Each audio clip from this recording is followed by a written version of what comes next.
ಸಾತ್ವಿಕ ಧರ್ಮಾತ್ಮರೇ, ಇಂದಿನ ದಿನ ವೈರಾಗ್ಯದ ವಿಷಯವನ್ನು ಕುರಿತು ಒಂದಷ್ಟು ಚಿಂತನೆ ಮಾಡೋಣ. ಹಾಗಿದ್ರೆ ವೈರಾಗ್ಯ ಅಂತ ಅಂದರೆ ಏನು? ರಾಗ, ಆಸಕ್ತಿ, ಮೋಹಗಳ ತ್ಯಾಗಕ್ಕೆ ವೈರಾಗ್ಯ ಅಂತ ಕರಿಕೊಂಡು ಬಂದಿದ್ದಾರೆ. ಆ ವೈರಾಗ್ಯದಲ್ಲಿ ಎರಡು ಪ್ರಕಾರ ವೈರಾಗ್ಯಗಳಿದ್ದಾವೆ. ಒಂದು ಕ್ಷಣಿಕ ವೈರಾಗ್ಯ, ಮತ್ತೊಂದು ಸಚ್ಚ ವೈರಾಗ್ಯ. ಕ್ಷಣಿಕ ವೈರಾಗ್ಯದ ಬಗ್ಗೆ ಒಂದಷ್ಟು ಚಿಂತನೆ ಮಾಡೋಣ. ಅದರಲ್ಲಿ 6 ಪ್ರಕಾರ ಇದ್ದಾವೆ. ಕ್ಷಣಿಕ ವೈರಾಗ್ಯದಲ್ಲಿ 6 ವಿಧಾನ. ಒಂದು ಪುರಾಣ ವೈರಾಗ್ಯ, ಪ್ರಸೂತಿ ವೈರಾಗ್ಯ, ಸ್ಮಶಾನ ವೈರಾಗ್ಯ, ಭೋಜನ ವೈರಾಗ್ಯ, ಸಂಪತ್ತಿ ವೈರಾಗ್ಯ, ಅಧಿಕಾರ ವೈರಾಗ್ಯ. ಈ 6 ಕ್ಷಣಿಕ ವೈರಾಗ್ಯಗಳ ಬಗ್ಗೆ ಒಂದಷ್ಟು ಚಿಂತನೆ ಮಾಡೋಣ. ಮೊದಲನೆಯದು ಪುರಾಣ ವೈರಾಗ್ಯ. ನಾವು ಯಾವುದೇ ಸಂದರ್ಭದಲ್ಲಿ ಧರ್ಮ ಕಾರ್ಯಗಳಿಗೆ ಹೋಗಿರ್ತೇವೆ ಅಥವಾ ಪುರಾಣ ಪ್ರವಚನಗಳನ್ನು ಕೇಳ್ತೇವೆ. ಶಿವಕಥಾ, ರಾಮಕಥಾ, ಭಾಗವತ, ಆನಂತರ ಅನೇಕ ಸಂತ ಮಹಂತರ ಚರಿತ್ರೆ, ಇತಿಹಾಸ, ಪರಂಪರೆಯನ್ನು ಕೇಳ್ತೇವೆ.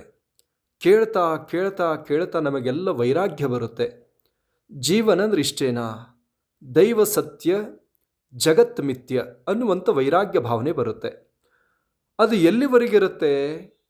ಅಲ್ಲಿ ಕೇಳುವ ಸಮಯದಲ್ಲಿ ಮಾತ್ರ ಇರುತ್ತೆ. ಮತ್ತೆ ಮನೆಗೆ ಬಂದು ನಾವು ಗೃಹ ಕಾರ್ಯದಲ್ಲಿ ತೊಡಗಿದಾಗ ಅದೆಲ್ಲ ಮರ್ತು ಹೋಗುತ್ತೆ. ಇದಕ್ಕೆ ಹೇಳ್ತಾರೆ ಪುರಾಣ ವೈರಾಗ್ಯ. ಇನ್ನು ಪ್ರಸೂತಿ ವೈರಾಗ್ಯ. ಪ್ರಸೂತಿ ವೈರಾಗ್ಯ ಅಂತ ಕೇಳಿದರೆ, ತಾಯಿ ಮಗುವಿಗೆ ಜನ್ಮವನ್ನು ಕೊಡುವಂಥ ಸಂದರ್ಭದಲ್ಲಿ ಆ ನೋವು, ಆ ಹಿಂಸೆ, ಆ ಪೀಡನೆ, ಆ ವೇದನೆಯನ್ನು ಅನುಭವಿಸುವಾಗ ಆ ತಾಯಿ ವಿಚಾರ ಮಾಡ್ತಾಳೆ, ಇನ್ನು 7 ಜನ್ಮಕ್ಕೂ ಕೂಡ ಗರ್ಭಧಾರಣೆ ಮಾಡಿಕೊಳ್ಳೋದು ಬೇಡ, ಮಗುವಿಗೆ ಜನ್ಮ ಕೊಡುವಂಥದ್ದು ಯಾವ ಶತ್ರುವಿಗೂ ಬೇಡ ಅಂಥೇಳಿ ಬಹಳ ನೊಂದುಕೊಂಡು ನೋವನ್ನು ಅನುಭವಿಸುವಂಥ ತಾಯಿ ಅನ್ಕೋತಾಳೆ. ಅದು ಎಲ್ಲಿವರೆಗೆ ಅಂತ ಕೇಳಿದರೆ, ಜನನ ಆಗಿ ಆ ಮಗುವಿನ ಮುಖವನ್ನು ನೋಡುವವರೆಗೆ. ಆ ತಾಯಿ ಮಗುವಿನ ಮುಖವನ್ನು ನೋಡಿದ ಮರುಕ್ಷಣದಲ್ಲಿ ಆ ನೋವನ್ನೆಲ್ಲ ಮರೆತು ಆನಂದವಾಗಿ ಮಗುವಿನ ಜೊತೆಗೆ ಆಟವನ್ನು ಆಡ್ತಾಳೆ. ಆನಂತರದಲ್ಲಿ ಇನ್ನು 3ನೇದು ಸ್ಮಶಾನ ವೈರಾಗ್ಯ. ಈಗ ನಾವು ಸ್ಮಶಾನಕ್ಕೆ ಹೋಗಿರ್ತೇವೆ, ಅಂತ್ಯ ಸಂಸ್ಕಾರಕ್ಕೆ ಹೋಗ್ತೇವೆ.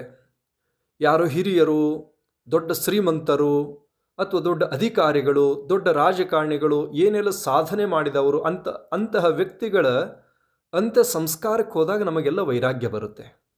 ನೋಡು, ಜೀವನದಲ್ಲಿ ಎಲ್ಲ ಗಳಿಸಿದ್ರು ಎಲ್ಲವನ್ನು ಇಲ್ಲೇ ಬಿಟ್ಟು ಹೊರಟಿದ್ದಾರೆ. ಇದೆಲ್ಲ ಕ್ಷಣಿಕವಾಗಿರುವಂಥ ಸಂಪತ್ತಿ, ಕ್ಷಣಿಕವಾಗಿರ್ತಕ್ಕಂಥ ಬಾಂಧವ್ಯ, ಕ್ಷಣಿಕವಾಗಿರ್ತಕ್ಕಂಥ ಮನೆ ವಾಹನಗಳು ಅನ್ನುವಂಥ ವೈರಾಗ್ಯ ಬರುತ್ತೆ. ಅಲ್ಲಿ ನಡೆಯುವಂಥ ಘಟನೆಗಳನ್ನು ನಾವು ನೋಡ್ತೇವೆ. ಏನು ಅಂತ ಕೇಳಿದರೆ, ಅಂತ್ಯ ಸಂಸ್ಕಾರವನ್ನು ಮಾಡುವಾಗ ಎಷ್ಟು ದೊಡ್ಡ ಶ್ರೀಮಂತ ವ್ಯಕ್ತಿ ಆಗಿದ್ದರೂ ಕೂಡ ಆ ವ್ಯಕ್ತಿ ಪರಿವಾರದವರು, ಬಂಧು ಬಾಂಧವರು ಬಹಳ ದುಃಖಿತರಾಗಿರ್ತಾರೆ, ಅಳುತ್ತಿರ್ತಾರೆ. ಅಂತ್ಯಕ್ರಿಯೆ ಮಾಡೋ ಪ್ರಸಂಗದಲ್ಲಿ ಆ ವ್ಯಕ್ತಿ ಕೈಯಲ್ಲಿ ಏನಾದರೂ ಒಂದು ಸಣ್ಣ ಉಂಗುರ ಇತ್ತು, ಯಾವುದು ಒಡವೆ ಇತ್ತು ಅಂತ ಕೇಳಿದರೆ ಅದನ್ನು ಬಿಡಲ್ಲ. ಯಾರಾದರೂ ಅಳುತ್ತಾ ನೆನಪು ಮಾಡಿ ಅದನ್ನು ತೆಗೆದುಕೊಡ್ಲಿಕ್ಕೆ ಹೇಳ್ತಾರೆ.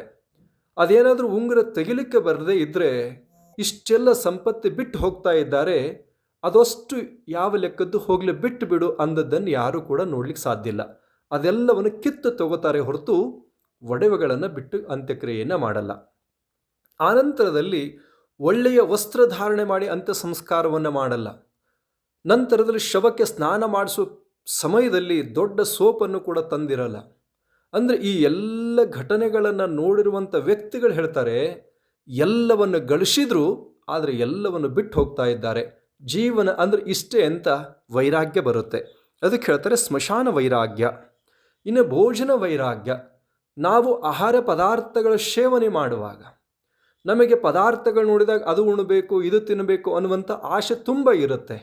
ಆ ಪದಾರ್ಥವನ್ನು ಹಸಿವಾದಾಗ ತುಂಬ ಆಸಕ್ತಿ ಇರುತ್ತೆ. ಊಟ ಮಾಡ್ತಾ ಮಾಡ್ತಾ ಮಾಡ್ತಾ ಹೊಟ್ಟೆ ತುಂಬಿದ ಹಾಗೆ ಆ ಪದಾರ್ಥಗಳ ಮೇಲೆ ವೈರಾಗ್ಯ ಬರುತ್ತೆ. ಪ್ರತಿಯೊಬ್ಬರಿಗೂ ಬರುತ್ತೆ. ಯಾವ ಪದಾರ್ಥದ ಮೇಲೆ ಅತ್ಯಂತ ಆಸಕ್ತಿ ಇತ್ತೋ ಆ ವಸ್ತುವಿನ ಮೇಲೆ, ಆ ಪದಾರ್ಥದ ಮೇಲೆ, ಹೊಟ್ಟೆ ತುಂಬಿದ ಮೇಲೆ ವೈರಾಗ್ಯ ಬರುತ್ತೆ. ಅದನ್ನು ನೋಡಿದ ತಕ್ಷಣ ಆ ಭಾವನೆಗಳು ವಿಚಲಿತ ಆಗತ್ತೆ. ಹಾಗಾಗಿ ಹೇಳ್ತಾರೆ ಆ ಪದಾರ್ಥದ ಮೇಲೆ ವೈರಾಗ್ಯ ಬರುತ್ತೆ. ಅದಕ್ಕೆ ಹೇಳ್ತಾರೆ ಭೋಜನ ವೈರಾಗ್ಯ. ಇನ್ನು ಸಂಪತ್ತಿ ವೈರಾಗ್ಯ. ಸಂಪತ್ತಿ ವೈರಾಗ್ಯ ಕ್ಷಣಿಕ ಇರುತ್ತೆ. ಇದು ಏನು ಅಂತ ಕೇಳಿದರೆ, ಈ ಸಾಕಷ್ಟು ಒಡವೆಗಳು ಹಾಕ್ಕೊಂಡಿರ್ತಾರೆ, ಸಾಕಷ್ಟು ಸಂಪತ್ತಿ ಇರುತ್ತೆ, ಸಾಕಷ್ಟು ದುಡ್ಡು ಎಲ್ಲ ಇರ್ತದೆ, ಸಾಕಷ್ಟು ದವಸ ಧಾನ್ಯಗಳಿರುತ್ತೆ. ಇದೆಲ್ಲ ಇದ್ದಾಗ ಅದನ್ನು ಕಾಯುವಂಥ ಪ್ರಸಂಗ ಬಂದಾಗ, ಅದನ್ನು ರಕ್ಷಿಸುವಂಥ ಪ್ರಸಂಗ ಬಂದಾಗ, ಶರೀರದ ಮೇಲೆ ಅತ್ಯಂತ ಒಡವೆಗಳು ಹಾಕಿಕೊಂಡು ಭಾರವೆನಿಸಿದಾಗ, ಆ ಸಂಪತ್ತಿ ಮಾನಸಿಕವಾಗಿ ಹಿಂಸೆಯನ್ನು ತಂದಾಗ, ಈ ಸಂಪತ್ತಿ ಯಾರಿಗೆ ಬೇಕು ಅನ್ನುವಂಥ ವೈರಾಗ್ಯ ಆ ಕ್ಷಣಕ್ಕೆ ಬರುತ್ತೆ. ಇದಕ್ಕೆ ಹೇಳ್ತಾರೆ ಕ್ಷಣಿಕ ವೈರಾಗ್ಯ, ಸಂಪತ್ತಿ ವೈರಾಗ್ಯ ಅಂತ ಕರೀತಾರೆ. ಇನ್ನು ಅಧಿಕಾರ ವೈರಾಗ್ಯ. ಈಗ ಅಧಿಕಾರ, ಈಗ ರಾಜಕಾರಣಿಗಳು ಮನೆಯನ್ನು ತಿರುಗಿ ಎಲ್ಲೆಲ್ಲ ಕಷ್ಟವನ್ನು ಪಟ್ಟು ಖರ್ಚು ಮಾಡಿ ರಾಜಕಾರಣದಲ್ಲಿ ಸ್ಥಾನಮಾನವನ್ನು ಪಡಿತಾರೆ. ಅವಾಗ ಪಡೆದಾಗ ಅತ್ಯಂತ ಖುಷಿಯಾಗತ್ತೆ. ಆನಂತರದಲ್ಲಿ ಆ ಕಾರ್ಯ ನಿರ್ವಹಿಸುವಂಥ ಪ್ರಸಂಗ ಬಂದಾಗ ಅವರಿಗೆ ವೈರಾಗ್ಯ ಬಂದ್ಬಿಡುತ್ತೆ. ಆದರೆ ಕ್ಷಣಿಕವಾಗಿರುತ್ತೆ. ಆನಂತರದಲ್ಲಿ ಯಾವುದೋ ಒಂದು ಉದ್ಯೋಗ ಸಿಗಲಿಕ್ಕಾಗಿ, ಅದನ್ನು ಪಡಿಲಿಕ್ಕಾಗಿ ಏನೆಲ್ಲ ಕಷ್ಟಪಡುವಂಥ ವ್ಯಕ್ತಿ ಅದು ಸಿಕ್ಕು ಆ ಕಾರ್ಯ ನಿರ್ವಹಿಸುವಾಗ ಅವನಿಗೆ ವೈರಾಗ್ಯ ಬರುತ್ತೆ. ಆನಂತರದಲ್ಲಿ ಏನೆಲ್ಲವನ್ನು ಸಂಗ್ರಹಿಸಬೇಕು ಅನ್ನುವಂಥ ವಿಚಾರವಿದ್ದರೂ ಕೂಡ ಕೆಲಸವನ್ನು ಮಾಡ್ತಾ ಮಾಡ್ತಾ ಶರೀರ ದಣಿವಾದಾಗ ಆ ಕಾರ್ಯದ ಬಗ್ಗೆ, ಆ ಅಧಿಕಾರದ ಬಗ್ಗೆ, ಆ ಸ್ಥಾನದ ಬಗ್ಗೆ ಅವನಿಗೆ ವೈರಾಗ್ಯ ಬರುತ್ತೆ. ಅದು ಕ್ಷಣಿಕ ವೈರಾಗ್ಯ ಅಂಥೇಳಿ.